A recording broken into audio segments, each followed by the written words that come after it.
जय श्री राम दोस्तों। दुनिया के सबसे बड़े चुनाव का ऐलान हो चुका है और पूरे देश में 19 अप्रैल से लोकसभा का इलेक्शन स्टार्ट होने वाला है, जो 7 फेज में कंप्लीट होगा और 4 जून को देश के सामने इसका रिजल्ट आएगा। तो आज 22 मार्च है, तो करीब 1 महीने का वक्त बचा है, जिसके बाद दुनिया के सबसे बड़े चुनाव का आगाज़ होने वाला है। तो मुझे लगा कि एक वीडियो बनाते हैं और लोगों तक, जो आम वोटर है, जो एजुकेटेड पब्लिक है, जो लॉजिकल पब्लिक है, उन तक एक बात पहुंचानी है कि आप किस आधार पर आप वोट करें। प्रश्न तेरे बल का है, सवाल तेरे कल का है। ये प्रश्न तेरे बल का है, सवाल तेरे कल का है। समय ये फैसले का फिर से आ गया है लौट कर। तू वोट कर, तू वोट कर, तू वोट कर। 2014 से 2024 तक देश में अभूतपूर्व काम हुए हैं, और जो पिछले 500 साल में नहीं हुआ, जो पिछले 100 साल में नहीं हुआ, जो पिछले 50 साल में नहीं हुआ, ऐसे कई हिस्टोरिक वर्क भी लोगों ने कंप्लीट हुए ये 10 साल में देखे हैं। और कई एरिया है, कई सेगमेंट है, जो पहले की 60 साल की सरकारों ने जो काम किए थे उससे डबल, ट्रिपल या किसी एरिया में से 5 गुना अधिक काम ये 10 साल में हुआ है। मैं Narendra Damodar Das Modi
So being a common citizen of India and being a educated logical person, मुझे लगा कि एक वीडियो बनाना चाहिए जिसमें मेरे जैसे आम नागरिक क्या सोचते हैं, ऐसे देश में 10 साल में क्या काम हुए, उसके साथ लोगों के साथ बात करनी चाहिए, उसके लोगों के साथ शेयर करना चाहिए। तो इसके लिए मैं ये वीडियो बना रहा हूँ, और मेरे हिसाब से जो 10 काम हुए, जो टॉप के 10 काम हुए, वो मैं आपके साथ शेयर करूँगा। तो इसके लिए आप वीडियो को एंड तक देखना, और बीइंग कॉमन सिटीजन है, एक आम नागरिक के तौर पर आप क्या सोच रहे हैं, आपके लिए कौन से काम इम्पोर्टेंट है, और आपका जो पॉजिटिव फीडबैक है बीइंग अ कॉमन सिटीजन, वो आप जरूर शेयर करें। कश्मीर से धारा 370 को हटाना, ये नरेंद्र मोदी जी का बहुत ही बड़ा और हिस्टोरिक अचीवमेंट है, क्योंकि अगर आपको धारा 370 का नॉलेज है, उसकी डिटेल इन्फॉर्मेशन है, तो आपको पता होगा कि पिछली सरकारों ने धारा 370 को कॉन्स्टिट्यूशन में इस तरह डाला था कि उसको हटाना लगभग नामुमकिन था, लेकिन गृह मंत्री अमित शाह और प्रधानमंत्री नरेंद्र मोदी ने वो करके दिखाया जो पिछले 70 साल में किसी ने सोचा भी नहीं था। नरेंद्र मोदी ने 2019 में भारत देश के लिए कुछ ऐसा किया जिसके कारण आने वाली पीढ़ियां उन्हें सदियों तक याद रखेंगी। सोचो कि आप खुद के ही देश में, खुद के ही देश के एक बड़े हिस्से पर तिरंगा फहराने से डरो। सोचो कि अगर भारत की सरकार देश की भलाई के लिए एक कानून बनाए, लेकिन वो कानून देश के एक बड़े हिस्से पर लागू ही ना हो पाए। कुछ इसी तरीके से आर्टिकल 370 हमारे देश के एक बड़े हिस्से यानी कश्मीर को देश से अलग करने का काम कर रही थी। आर्टिकल 370 ही टेररिस्ट्स को वो कॉन्फिडेंस दे रही थी कि वो आम लोगों को डरा सकें, उन्हें धमका सकें। आर्टिकल 370 के ही कारण कश्मीर शायद वो प्रोग्रेस नहीं कर पाई जितनी की उसे करनी चाहिए थी। Article 370 was making our nation weak. 2019 में नरेंद्र मोदी ने आर्टिकल 370 को हटाकर इस भारत भूमि को जोड़ने का काम किया. It was a step to make our nation stronger. कुछ लोगों ने तो ये भी बोला कि नरेंद्र मोदी अगर 10 दफा भी प्राइम मिनिस्टर बन जाएं, तो वो आर्टिकल 370 नहीं हटा सकते. But Narendra Modi went ahead and shut them all up. जो लोग नहीं चाहते कि नरेंद्र मोदी फिर से इस देश के प्राइम मिनिस्टर बने, वही लोग हैं जो पीओके और अक्साई चीन को भारत का हिस्सा नहीं मानते.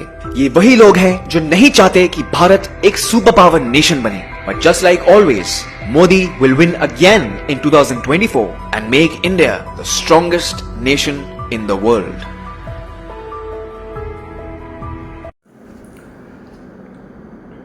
ऐसे सेंसिटिव और कॉम्प्लिकेटेड इश्यू को किस तरह से इम्प्लीमेंट करना है, उसके पीछे बहुत ही रिसर्च किया गया.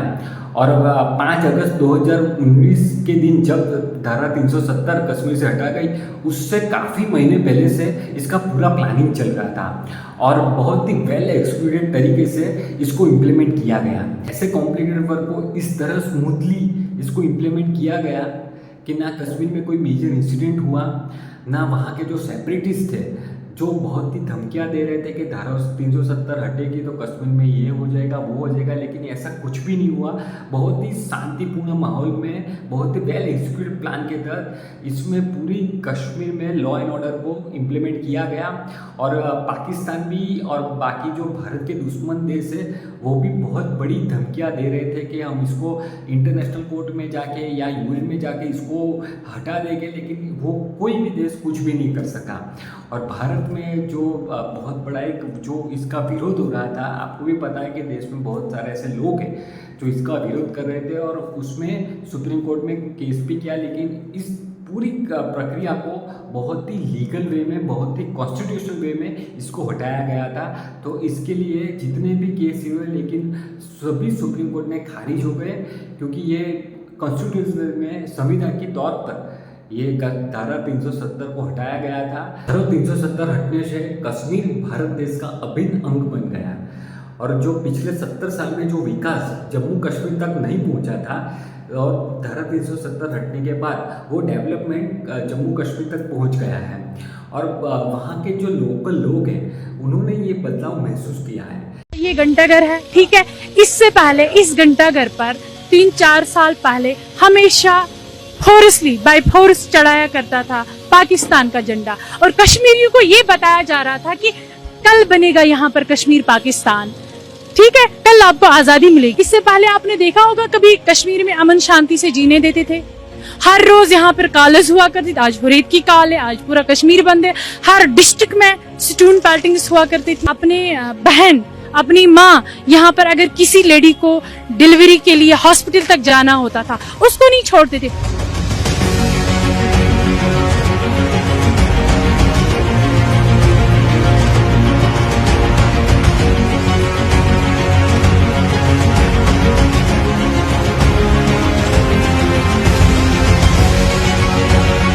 मेरी खुद की ट्रैवल कंपनी है, मैं कश्मीर के पैकेजेस करता हूँ. इसके लिए मुझे वहाँ के जो लोकल, जो वहाँ के जो टूरिस्ट वाले हैं, जो होटल्स वाले हो, टैक्सी वाले हैं, वहाँ के जो लोकल गाइड है, वो सभी लोगों के साथ मेरा कांटेक्ट है. मैं रेगुलर तौर पे उनके साथ बात करता हूँ. तो मुझे वहाँ से जानकारी मिली है कि वहाँ के जो लोगों में पहले जब धारा 370 हटी थी, बहुत से लोगों में एक कन्फ्यूज़न था और बहुत के लोगों में एक विरोध भी था. लेकिन जैसे जैसे टाइम गुजरा, वहाँ के लोगों ने ये महसूस किया है कि ये जो धारा 370 हटने के बाद उनका कश्मीर बहुत तेज़ी से बदल रहा है. वहाँ पे नई नई अपॉर्चुनिटीज़ ग्रो हो रही है, वहाँ पे डेवलपमेंट हो रहा है, वहाँ पे मल्टीप्लेक्स आ रहे हैं, मॉल रहा है, वहाँ के जो सड़कें हैं वो बहुत अच्छी हो रही है. यानी जो भी विकास का काम है जो वहाँ तक अभी तक नहीं पहुँचा था, वो धीरे धीरे काम बहुत अच्छी तरह हो रहे हैं और वहाँ के जो लोकल लोग हैं, वहाँ के लोग महसूस कर रहे हैं. मैंने बहुत सारे लोगों से बात की, वो बोल रहे हैं कि धारा 370 हटने से यहाँ पे जो टूरिज्म है वो सबसे बड़ा उसमें पीक हुआ है. लगाए दीवारों पे लिखा है, जिसने अपनी माँ का दूध पिया हो वो श्रीनगर के लाल चौक में आए, आकर के भारत का तिरंगा झंडा फहराएं, और अगर वो जिंदा वापस जाएगा तो आतंकवादी उसे इनाम देंगे। आपस नवे इन्वेंट हो गए, समझी नया सी एरोगेंट हो गए। इंच इंच पिंच पिंच करके तू गई बिच आई बस पेरे सही।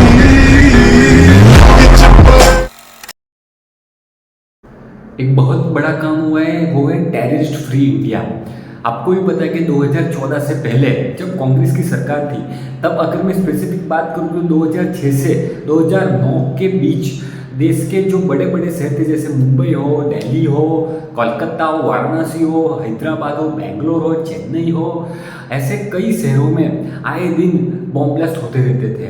आपको भी पता है कि 2008 में पाकिस्तान से 11 आतंकवादी मुंबई में घुस गए थे और बहुत ही उन्होंने हर जगह पे गोलीबारी की थी, जिसमें 200 से अधिक लोगों की जान चली गई थी।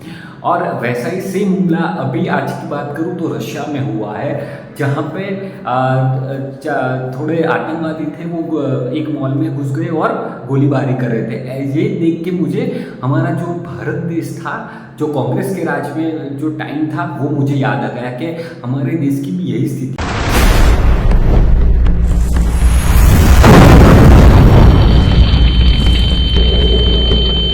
कांग्रेस के 10 साल की सरकार में 53 आतंकवादी हमले हुए हमारे परिवारों पर, और मोदी सरकार के 10 सालों में एक भी नहीं। मैंने सोचा आपको याद दिला दूं। हाँ, और एक और बात, इन हमलों के पीछे किसका हाथ था? और 14 में जब ये हाथ हटा तो हर हमला बंद। सोचा आपको याद दिला दूं। लेकिन आज की जो स्थिति है वो यही है कि 2014 के बाद देश के एक भी बड़े शहर में आतंकवादी हमला नहीं हुआ है। हमने आतंकवादियों को कश्मीर तक रोक दिया गया है, और कश्मीर में भी जो भी हमले हुए हैं वो पिछले 10 साल की सरकार की तुलना में कम हुए हैं, और बहुत आगे के टाइम में कश्मीर से भी पूरे आतंकवाद का सफाया कर जाएगा। इसके लिए ये बहुत बड़ी बात है कि देश के आम लोगों को सुरक्षा, जो सबसे बड़ा इश्यू है, जब लोग बाहर निकलते हैं, पहले लोग ट्रेन में जाते थे, बस में जाते थे, तो एक खौफ रहता था कि शायद ब्लास्ट हो जाए या आतंकवादी हमला हो जाए। स्पेशली जो बड़े शहर थे, मुंबई, दिल्ली, इसमें ये सब बहुत ही आम घटना होती थी।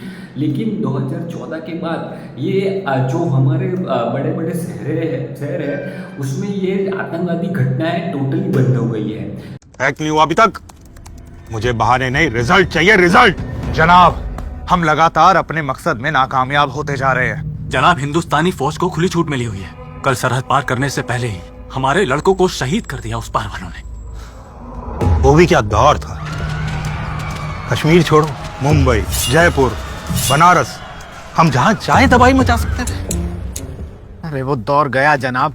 अब तो ये हमें हमारे घर में घुसकर मारते हैं, तो बोलते हैं कि हिंदुस्तान बदल गया। 10 साल हो गए लगातार कोशिश करते हुए, हर बार पानी फिर चलता है। न जाने कौन अनजान शख्स पूरी दुनिया में घूम घूम कर हिंदुस्तान के दुश्मनों का खात्मा कर रहे हैं। सरहद पार नोन मैन हमें जीने नहीं दे रहा है, और इस पार अननोन मैन हमारा खात्मा कर रहे हैं। जब तक ये मोदी है ना, हिंदुस्तान की तरफ आंख उठा के देखना भी बाहर है। हाँ? देश के दुश्मनों के भीतर खौफ बना रहे, इसलिए मोदी। नरेंद्र मोदी जी का सबसे बड़ा रिवॉल्यूशन है digital India, UPI and chip data.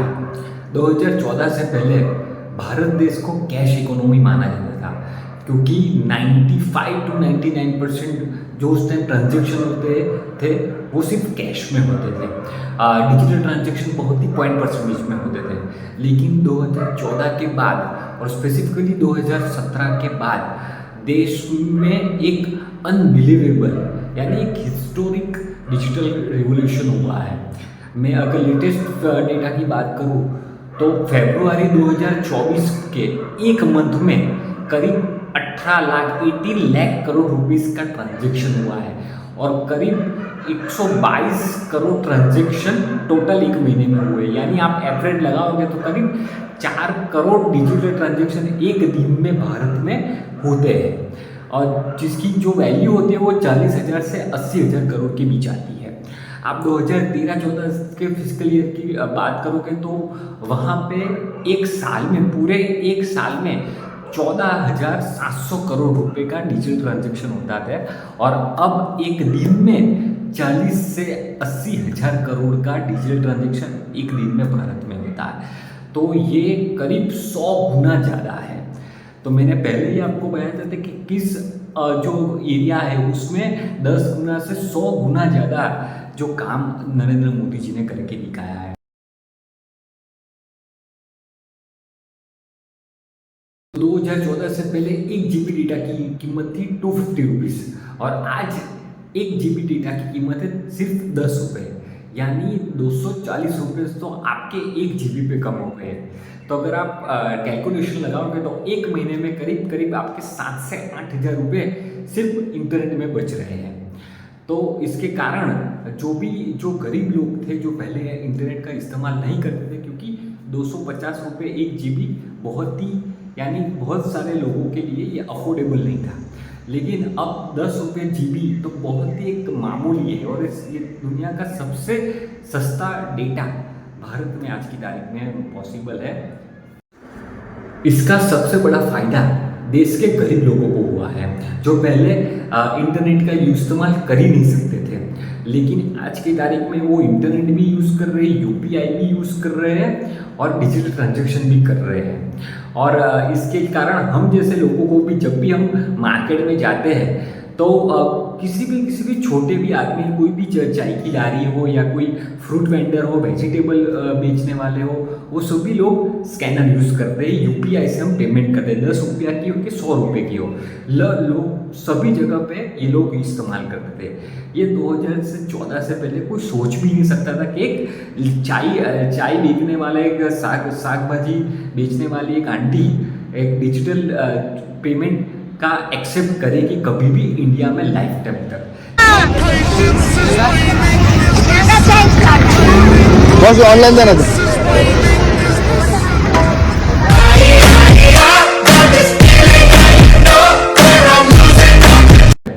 लेकिन ये पॉसिबल हुआ है नरेंद्र मोदी के कारण। उनकी जो विजनरी सोच है, उन्होंने 10 साल में इंडिया को कैश इकोनॉमी से डिजिटल इकोनॉमी बना दिया गया है। और आज की तारीख में जो इंडिया में डिजिटल ट्रांजैक्शन होते हैं वो वर्ल्ड के हाफ यानी करीब 50% होता है। बहुत बड़ा अचीवमेंट है इंडिया जैसी कंट्री के लिए। Earlier this week, I was on my way to the Delhi airport. There was a lot of traffic. At one point, the car stopped. On the roadside, I saw 2 vendors. One was selling fruit, the other was selling coconut water. What caught my attention was not what they were selling, but how they were selling it. Both had a QR code prominently displayed, and every single customer walked up to them, scanned this QR code and paid for their purchase, every single one of them. To me, this is a picture of today's India. It shows 3 developments, 3 of the many developments I shall list out tonight. Number 1 is financial inclusion. Both the vendors had a bank account linked to their mobile phone. Number 2 is internet or mobile penetration, what we call digital India. It was 15% 9 years back. It's 48% today. And number 3 is the airport traffic. It just keeps swelling even though we are at the receiving end. We see what it shows. From 67 million 9 years back to almost double now. To me, these things signify the path that India is on. किसका आपका ही है ना sure है?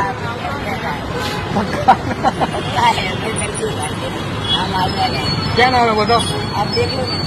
इसके अंदर नाम तो आ गया, पहले नाम बताओ क्या है?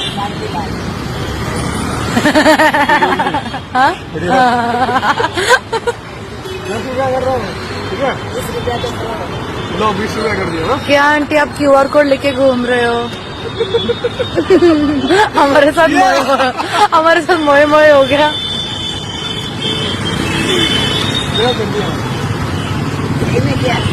आपकी पसंद है?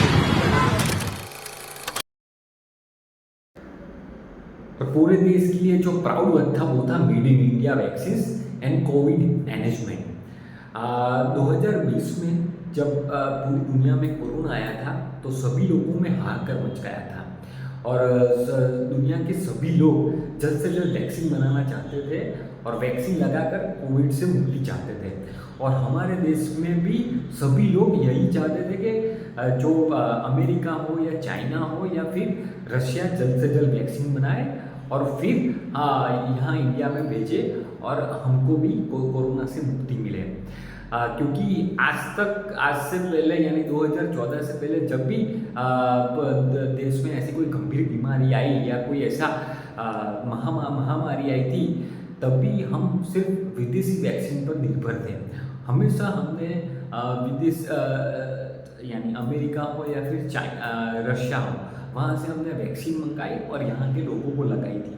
तो सभी लोगों को ऐसा ही लगता था कि हमारी सरकार भी जो बाहर से वैक्सीन लाएगी और फिर देश को लगाई थी। लेकिन नरेंद्र मोदी ने कुछ अलग ही सोचा था। उन्होंने सोचा कि 140 करोड़ के इस विशाल देश में अगर वैक्सीन लगानी है और कोविड से जल्द मुक्ति बनानी, तो हमको हमारी वैक्सीन खुद बनानी पड़ेगी।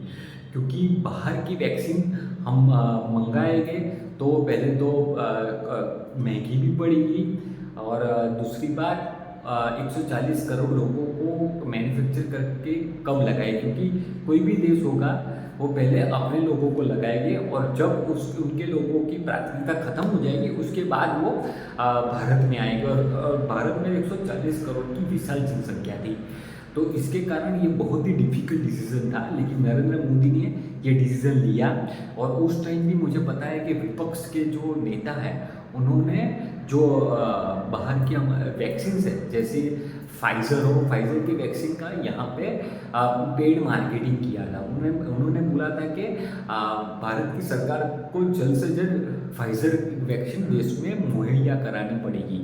लेकिन नरेंद्र मोदी ने उन सभी बातों को नकारा और यहाँ के हमारे जो लोकल साइंटिस्ट हैं उनको सपोर्ट किया और उनको वैक्सीन बनाने के लिए न्योता दिया। तो हमारी दो कंपनी, जैसे हमारी जो सीरम इंस्टीट्यूट है उन्होंने कोविशील्ड बनाई और हमारी जो भारत बायोटेक है उन्होंने कोवैक्सीन बनाई। तो ये दो जो मेड इन इंडिया वैक्सीन है वो जल्द से जल्द उसका प्रोडक्शन हुआ और जल्द से जल्द हमारे सभी लोगों को लगाई गई। 140 करोड़ लोगों को करीब 7 से 8 महीने में 2 डोज लग चुके थे। तो उसके कारण ये जो कोविड जो महामारी है वो इंडिया में बहुत जल्द कंट्रोल में आ गई। अगर ये नहीं होता और अगर हम विदेशी वैक्सीन के भरोसे बैठे रहते तो कोरोना 140 करोड़ के देश में क्या हालत करता वो सोच कर भी डर लगता है। तो अगर पहले की सरकार होती, अगर कांग्रेस सरकार होती, तो ये वैक्सीन बाहर से मंगाती और इंडिया की क्या हालत होती वो आप सोच सकते हो। और जो कोविड का जो वैक्सीनेशन का जो सेंट्रलाइजेशन हुआ, यानी जो कोविड वैक्सीन लगी है उसमें भी टोटली ट्रांसपेरेंसी और विदाउट करप्शन लगा है। यानी जो सबसे दुनिया यानी देश में जो बड़ा आदमी है या छोटा आदमी है, सबको अपॉइंटमेंट बुक करके जाना है और वहाँ पे वैक्सीन लगानी है। कोई भी अगर कोई बड़ा करोड़पति है वो ऐसा नहीं कि भाई रुपये देकर वैक्सीन लगाइए, ऐसा कोई भी केस इतने बड़े देश में ऐसा एक भी केस नहीं हुआ है। आप सोच सकते हो कि कितनी बड़ी बात है। भ्रष्टाचार, ये जो कोविड वैक्सीन का जो पूरा डिस्ट्रीब्यूशन था उसमें इतना भ्रष्टाचार हो सकता था। और जैसे पिछले सरकारों में कई भ्रष्टाचार हुए, तो ये तो बहुत बड़ा मौका था ये छोटे छोटे जो वर्कर्स थे गवर्नमेंट के लोगों के पास पब्लिक को लूटने के लिए, क्योंकि लोगों को तो लगानी थी वैक्सीन जल्द से जल्द, तो ज़रूर पैसे देते और अपॉइंटमेंट बुक करा तो लगा लेते हैं। लेकिन ऐसा नहीं हुआ। नरेंद्र मोदी ने पूरा सेंट्रलाइज किया है उसको, पूरा एक सॉफ्टवेयर बनाया है और उसमें आपको एनरोल करके आपको वैक्सीन मिलती थी। ये बहुत ही ट्रांसपेरेंट और वेल मेंटेन वेल इम्प्लीमेंटेड ये जो पूरा प्रोसीजर था। तो इसके कारण जल्द से जल्द लोगों को 2 डोज का वैक्सीन का लगा और इंडिया कोविड सबसे बड़ा चेंज जो सभी लोगों को दिख रहा है वो है इंफ्रास्ट्रक्चर डेवलपमेंट। अभी जो रोड बन रहे हैं, जो हाईवे बन रहे हैं, जो सी लिंक बन रहे हैं, जो एक्सप्रेस हाईवे बन रहा है, जो टनल्स बन रहे हैं, जो ब्रिजेस बन रहे हैं, वो इतनी जल्द और इतने बेहतरीन तरीके से बन रहे हैं वो आज तक देश में कभी नहीं देखा गया।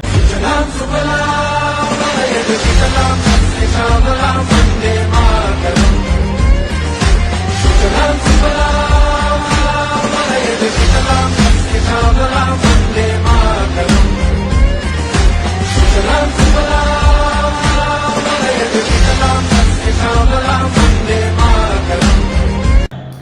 2014 से पहले एक दिन में करीब 17 किलोमीटर का हाईवे बनता था, जो आज 37 किलोमीटर पर डे का हाईवे बन रहा है।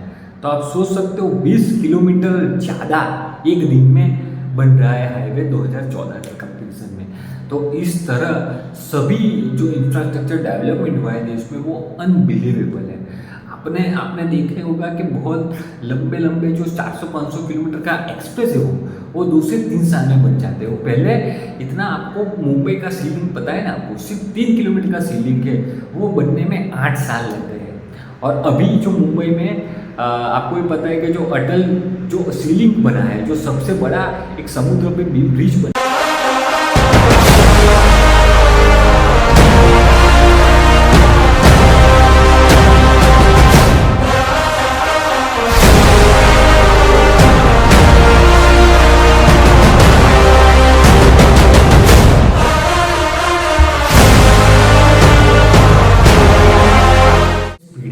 और इसे कहते हैं डेवलपमेंट। और ऐसे कई यानी हिस्टोरिक जो ऐसे गेम चेंजिंग माइलस्टोन प्रोजेक्ट अभी भी चल रहे हैं, जैसे मुंबई टू दिल्ली एक्सप्रेस है, वो भी ऑलमोस्ट बन जाएगा। बुलेट ट्रेन भारत में आने वाली, उसका भी काम ऑलमोस्ट 70% कंप्लीट हो गया है।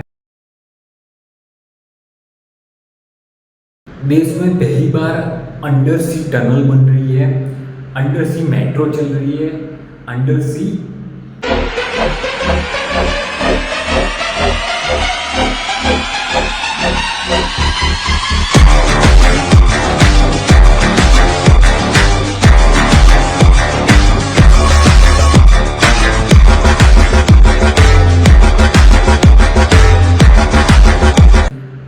मेट्रो चल रही है, अंडर सी ट्रेन भी चल रही है। तो ऐसे कई हिस्टोरिक माइलस्टोन प्रोजेक्ट अभी देश में चल रहे हैं और स्टार्ट भी हो गए।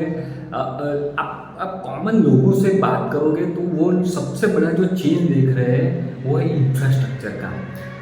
आपके आसपास भी आपने कई बार देखा होगा, इवन विलेजेस तक रोड बहुत ही अच्छे बन गए हैं और हाईवे तो वर्ल्ड क्लास है।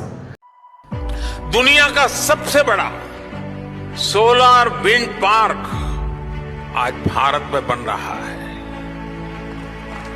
दुनिया का सबसे ऊंचा रेल ब्रिज आज भारत में है। 10,000 फीट से अधिक की ऊंचाई पर दुनिया की सबसे लंबी टनल आज भारत में है। दुनिया की सबसे ऊंची मोटरेबल रोड आज भारत में है। दुनिया का सबसे बड़ा क्रिकेट स्टेडियम आज भारत में है। दुनिया की सबसे ऊंची प्रतिमा आज भारत में है। एशिया का दूसरा सबसे बड़ा रेल रोड ब्रिज भी भारत में है।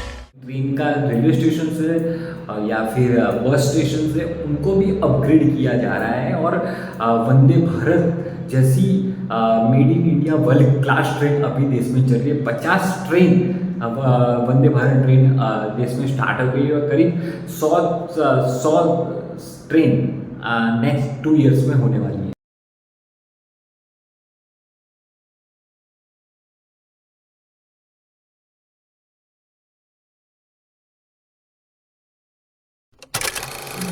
जो सबसे बड़ा इशू है वो है बॉर्डर इंफ्रास्ट्रक्चर डेवलपमेंट। आपको भी पता है कि कांग्रेस की सरकार के जो रक्षा मंत्री थे उन्होंने संसद में ये बयान दिया था कि हम बॉर्डर पे रोड नहीं बनाएंगे, क्योंकि अगर बॉर्डर पे रोड बनाएंगे तो चाइना वाले अंदर आ जाएंगे। ये डर और एकदम डिफेंसिव अप्रोच था ये कांग्रेस सरकार का। लेकिन नरेंद्र मोदी ने इससे बिल्कुल अपोजिट काम किया। उन्होंने लंबे हाईवे देश की बॉर्डर पे बनाए हैं। मैं खुद लास्ट ईयर लद्दाख गया था तो मैंने देखा कि पैंगोंग लेक तक बड़े रोड और हाईवे बन गए हैं।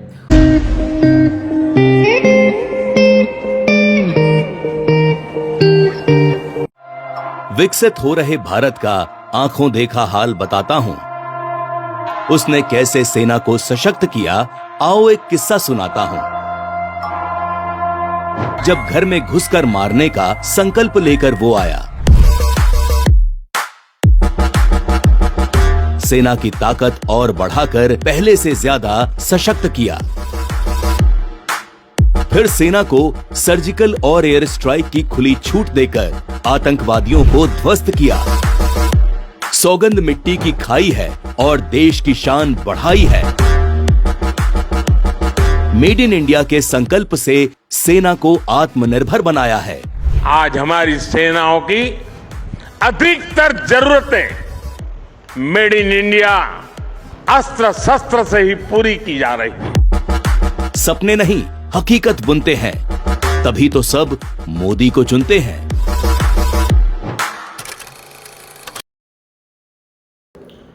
अगर देश के आम नागरिक को क्या फ़ायदा हुआ है मोदी सरकार से, उसकी बात करें तो लिस्ट बहुत लंबी है। तो मैं यहाँ से 5 से 6 जो इम्पोर्टेंट काम जो देश के गरीब और मिडिल क्लास को मिला उसकी बात करूँगा। सबसे पहले तो देश के 12 करोड़ गरीब परिवार का या मिडिल क्लास परिवार को अपना खुद का घर मिला है। 50 करोड़ गरीब लोग और मिडिल क्लास को जनधन अकाउंट यानी बैंक अकाउंट मिला है। करीब करीब 8 करोड़ गरीब महिलाओं को गैस का सिलेंडर मिला है। करीब 50 करोड़ लोगों को 5 लाख का हेल्थ इंश्योरेंस मिला है। फिर 80 करोड़ लोगों को 5 केजी मुफ्त राशन मिल रहा है। उसके बाद बात करें तो करीब करीब 6 से 7 करोड़ लोगों को नल का कनेक्शन मिला है। उसके बाद हम आगे जाएं तो 100% इलेक्ट्रिफिकेशन हुआ, यानी बिजली भी हर गांव तक पहुंच गई है और रोड भी पहुंच गया है। तो ऐसे बहुत ही एक हिस्टोरिक काम हुए हैं जो देश के सामान्य लोगों को मिले हैं। तो इसके कारण नरेंद्र मोदी की जो सबसे बड़ी जो शक्ति है वो देश का लोअर मिडिल क्लास और गरीब लोगों का है, जिसको जो पहले की सरकार उन्होंने सिर्फ उनको वोट बैंक तरीके इस्तेमाल किया, लेकिन नरेंद्र मोदी जी ने उनके लिए घर बनाया, रास्ते बनाए, उनको बैंक अकाउंट दिया, सिलेंडर दिया, हेल्थ इंश्योरेंस दिया, फिर राशन दिया, नल का कनेक्शन दिया, बिजली दी, सब जो भी बेसिक इम्यूनिटीज़ जो चाहिए जो उनको 60 साल पहले मिल जानी चाहिए थी, लेकिन देश का जो गरीब आदमी है उसको ये 60 साल के बाद भी उनको ये जो बेसिक एमिनिटीज़ बोलते हैं, जो बेसिक फैसिलिटीज़ वो भी उनको नहीं मिली थी। लेकिन नरेंद्र मोदी जी ने ये 10 साल में करोड़ों लोगों को ये सुविधाएं पहुंचाई है और इसके कारण ये जो वर्ग है वो नरेंद्र मोदी का बहुत ही कोर वोट बैंक है,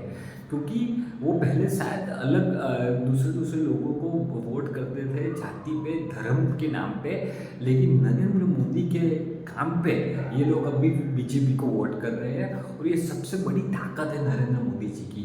आप सोशल मीडिया पे जो ये सब होगा देखते, इलेक्ट्रॉन बॉन्ड हो या फिर सुप्रीम कोर्ट का हो या कोई भी ऐसे विपक्ष जो प्रोपेगेंडा करते हैं, वो प्रोपेगेंडा की कोई यहाँ पे आप ग्राउंड रियलिटी में स्पेशली ये जो सेगमेंट्स के लोग हैं उनके बीच में ये कोई मुद्दे नहीं है। मुद्दा क्या है? घर, पानी, बिजली, स्वास्थ्य, शिक्षा, ये सब मुद्दे हैं जो उनको 60 साल तक नहीं मिले थे, लेकिन नरेंद्र मोदी ने उनको ये उनका जो बेसिक हक था वो उनको दिलाया। तो वो नरेंद्र मोदी को भगवान के तौर पे मानते हैं।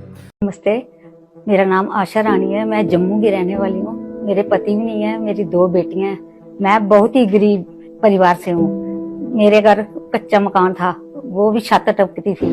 जब मेरे को पीएम आवास योजना के बारे में पता चला तो मैंने ये फॉर्म भरा और फिर मेरे को पक्का मकान बनाने के लिए पैसे मिले। पहली किस्त मिली, जी ने मेरी पेंशन ही लगाई, 1000 वहां से मिलता है। मेरे पास गैस सिलेंडर भी नहीं था और मैं स्टोव या लकड़ियां जलाकर गुजारा करती थी। अभी मैंने गैस सिलेंडर भी ले लिया। तो मोदी जी ने मेरी बड़ी मदद की है। मैं चाहती हूँ कि वो ऐसे ही हर गरीब की मदद करते रहे। उन्होंने करोड़ों लोगों को मदद की है, तो उनका मैं बहुत तहे दिल से। तो मेरी नज़र में नरेंद्र मोदी जी के कामों की जो पूरी लिस्ट है उसमें सबसे टॉप पर जो काम आता है वो है अयोध्या में राम मंदिर का। राम आएंगे तो अंगना सजाऊंगी, दीप दीप जला के दिवाली मैं मनाऊंगी, मेरे जन्मों के सारे पाप मिट जाएंगे, राम आएंगे, मेरी झोपड़ी के भाग आज खुल जाएंगे, राम आएंगे। 500 साल पुराने हमारे जो सपना था, देश के करोड़ों लोगों ने जो सपना देखा था, वो सपना नरेंद्र मोदी जी ने पूरा करके दिखाया है। तो प्रभु आ रहे हैं और 22 जनवरी को आदरणीय प्रधानमंत्री जी के ही कर कमलों से प्रभु अपने भव्य मंदिर में विराजमान हो रहे हैं। भाइयों बहनों, 500 वर्षों का इंतजार समाप्त होने जा रहा है।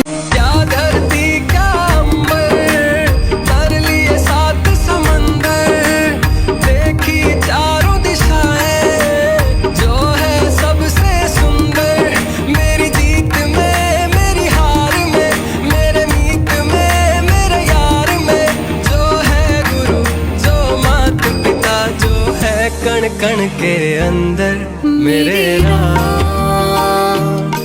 मेरे राम से और मेरी नज़रों में जो अयोध्या में ऐतिहासिक जो राम मंदिर बनाया है और वो जो पूरा इवेंट है, वो मेरे हिसाब से नरेंद्र मोदी जी का अब तक का सबसे बेहतरीन, और सिर्फ नरेंद्र मोदी जी का नहीं, भारतीय इतिहास का सबसे बड़ा और ऐतिहासिक जो काम हुआ है वो है अयोध्या में भव्य राम मंदिर का। युग राम राज का आ गया शुभ दिन ये आज का, आ गया हुई जीत सनातन धर्म की, घर घर भगवा लहरा गया। हो जन्म जन्म की खोज बताए, राम से चल के राम पे आए, प्रेम कोई हमें और न जाने, राम से रूठे राम से माने, राम सिया की करुण कहानी, एक है चंदन एक है पानी, राम सिया राम जय जय राम, राम सिया राम जय जय राम, राम सिया राम जय जय राम, राम सिया राम जय जय राम।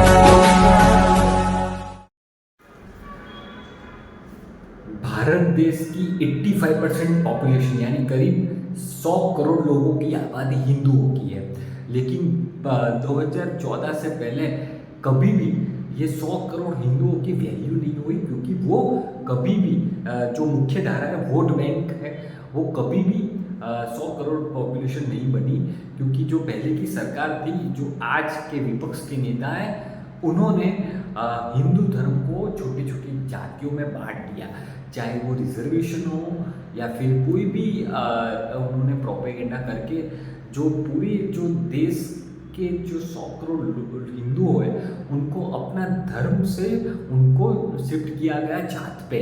तो इसके लिए सब छोटे छोटे जात में बंटे गए और कभी भी एक नहीं हुए और कभी भी उनको अपनी शक्ति का एहसास नहीं हुआ।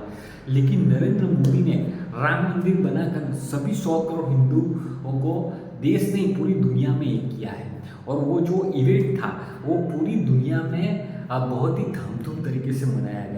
हो जन्म जन्म की खोज बताए, राम से चल के राम पे आए, प्रेम कोई हमें और न जाने, राम से रूठे राम से माने, राम सिया की करुण कहानी,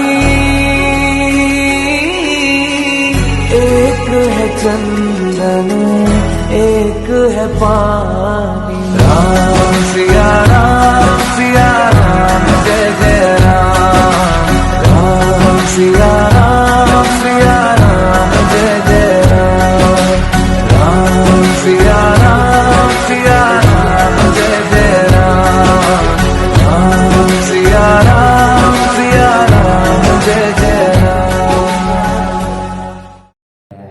एक पूरा मैंने वीडियो बनाया था लास्ट मंथ में, जो 22 जनवरी का जो दिन है वो हमारे देश के इतिहास का सबसे सुवर्ण दिन था। उस पर मैंने पूरा एक वीडियो बनाया है। मैं खुद अयोध्या गया था और पूरे जो राम मंदिर की प्राण प्रतिष्ठा है उसमें मैं शामिल हुआ, तो पूरा मैंने एक्सपीरियंस मैंने बताया और क्यों मैंने ये जो राम मंदिर का जो काम है वो मैंने टॉप पर लिखा है, उसका बहुत बड़ा मैंने बहुत सारे उस पर डिटेल में इंफॉर्मेशन दिया। आप इस वीडियो को एंड तक देखना, वो वीडियो मैं इसमें ऐड कर दूंगा और उसको आप देखना, आपको भी लगेगा कि हाँ भाई हिंदू धर्म का जो अभी जो महत्व बढ़ गया है वो उसमें राम मंदिर का बहुत बड़ा उस पर योगदान है। चौखट पे चल के आज चारों धाम आए हैं, बजाओ ढोल स्वागत में मेरे घर राम आए हैं। कथा शबरी की जैसे जुड़ गई मेरी कहानी से, न रोको आज धोने दो चरण आँखों के पानी से। बहुत खुश हैं मेरे आंसू के प्रभु के काम आए हैं। बजाओ ढोल स्वागत में मेरे घर राम आए हैं। भगवान भी देख रहे थे कौन हिंदू धर्म की बात करता है और कौन हिंदू धर्म के तोड़ को जातियों में बांटता है, तो सब देख रहे हैं और हिसाब जरूर होगा। 4 जून को आपको नतीजा मालूम चल जाएगा कि भगवान की जो अदालत है उनमें किसको बहुमत मिला है। 400 पार अगर भाजपा नहीं करती है तो हम सभी हिंदुओं के लिए बहुत शर्मनाक बात है।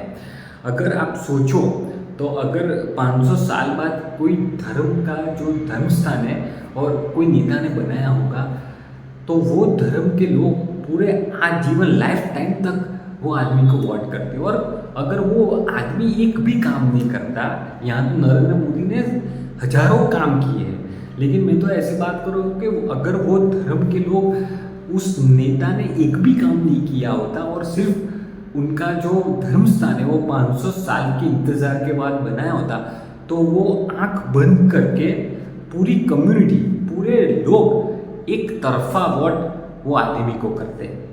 लेकिन हमारे हिंदू धर्म में ऐसा नहीं हो सकता। हम लोग अभी भी जाति पे वोट करते हैं और अलग अलग पार्टियों को वोट करते हैं। लेकिन मैं आपसे अपील करता हूँ कि एक हिंदू इकट्ठा होकर अपनी जाति को भूल के अपने धर्म के लिए वोट करिए, राम मंदिर के लिए वोट करिए। हमारी कई पीढ़ियाँ वो सपने का इंतज़ार करते चली गई, लेकिन हमारा नसीब है कि हमको राम मंदिर का सपना जो है हमको देखने को मिला है, हमको दर्शन करने का मिला है। हमारे राम लल्ला बहुत ही भव्यता से हमारे राम मंदिर में विराजमान हुए हैं। वो देख के बहुत ही मन प्रसन्न हो गया। मैंने तो 3 बार दर्शन किया है। अब मेरी पूरी वीडियो देखना, मैंने पूरे अंदर से भी एक वीडियो बनाया है, तो उसमें भी मैंने ये सब बातें बोली है। आप ज़रूर वो वीडियो को देखना, ये वीडियो को इसमें ऐड कर दूंगा। राम आएंगे, राम आएंगे, राम आएंगे, इसमें हमारे 500 साल चले गए और फाइनली ये महान मौका हमको मिला है जहाँ पे ये भव्य मंदिर में हमारे राम लल्ला विराजमान हो गए हैं और 500 साल की तपस्या का अंत हुआ है।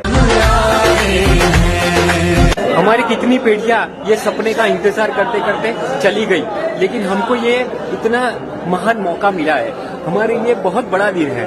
ये जो प्राण प्रतिष्ठा हुई है पूरी दुनिया के राम भक्तों के लिए, पूरे हिंदू समाज के लिए ये बहुत बड़ा मौका है कि 500 साल बाद हमारे राम लल्ला मंदिर में आ रहे हैं।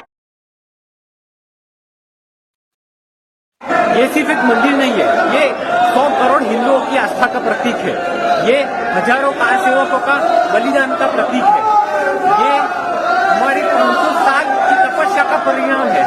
बहुत ही संघर्ष, बहुत ही बलिदान और बहुत ही तपस्या के बाद ये मंदिर हमको मिला है। भूल गए काशी की खबरिया,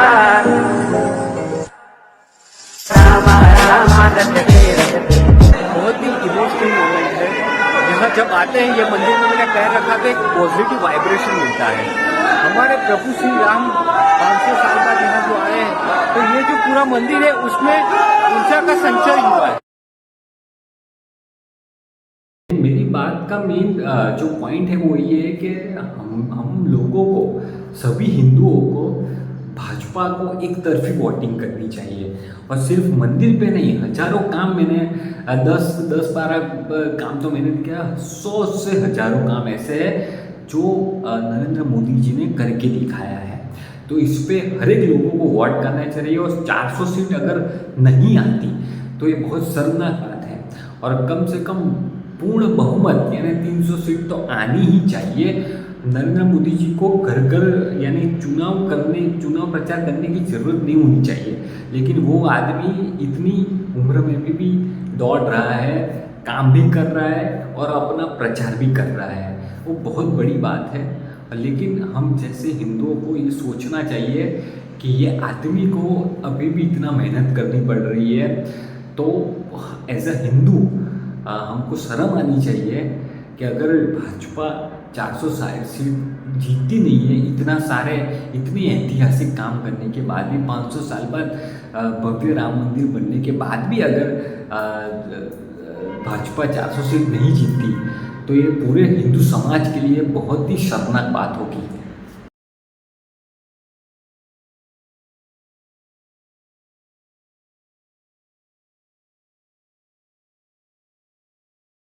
और हमारे 100 करोड़ हिंदुओं की हमारी जवाबदारी है कि राम मंदिर का जिसने भी विरोध किया है उसको हमको परिणाम दिखाना है। और जिसने सपोर्ट किया है, जिसने राम मंदिर बनाया है, उसको हमको दिल खोल के वोट करना है। एक बार तो हमको राम मंदिर पर वोट करना है और राम मंदिर के साथ उनके एक ऐतिहासिक जो हजारों हिस्टोरिक काम हुए हैं उस पर वोट करना है। तो इसके लिए मैंने एक वीडियो बनाया है, मैं वो वीडियो भी डालूंगा। आप पूरी वीडियो देखें और आप जरूर अपना फीडबैक दीजिए। जय श्री राम। राम भारत की आस्था है, राम भारत का आधार है, राम भारत का विचार है, राम भारत का विधान है, राम भारत की चेतना है, राम भारत का चिंतन है, राम भारत की प्रतिष्ठा है, राम भारत का प्रताप है, राम प्रवाह है, राम प्रभाव है, राम नेति भी है, राम नीति भी है, राम नित्यता भी है, राम निरंतरता भी है, राम विभु है, विशद है, राम व्यापक है, विश्व है, विश्वात्मा है।